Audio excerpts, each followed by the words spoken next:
This is a journey into sound. Experience. You gotta understand that Mick was the unsung hero through all this, and he didn't get the acknowledgement. There are Bowie songs you hear, you don't know if it's his voice or David's. The guy was such a genius, and he could write string parts, and he could play the piano. He's the guy who auditioned me for Bowie. He gave me the music to Changes, and he said play, and I went, and then he said stop, you got the gig. And I said, how do you know? He said, I am a pianist. I could tell you. Wow. So Well, talk about Mick's talent. I mean, because that's the thing that gets a lot like overlooked. And I until one of our conversations years ago, I never really got it either. And Mick Ronson's, he's on my Mount Rushmore guitar players. So, as an arranger, as a producer, as just an overall,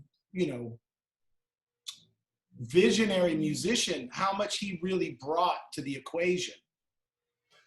He's an unsung hero, didn't get his full due, and his time got cut short with David because David wanted to move on, but it was a little shocking how it got done. But I toured with his band, and we went out on the road, and when him as a solo artist was not as good as when he was in the position he was with David. He was one of these guys that could support a Dylan or a Mata Hoople or Bowie, but as a solo artist, it just wasn't quite there. Although the music was great, the songs were great, the band was great. He was one of those people that the wind beneath my wings. He's one of those guys that just is like you sit on his shoulders and he takes you there. And to work with him, you talk about people who have a feel and you could feel the essence of them, and his guitar playing was so melodic for a guy who was playing loud and with big amps. His tone and the way he would play a melody would rip your heart out. I mean, I played with all the best guitar players. I played with John McLaughlin, Jeff Beck. It just goes on and on.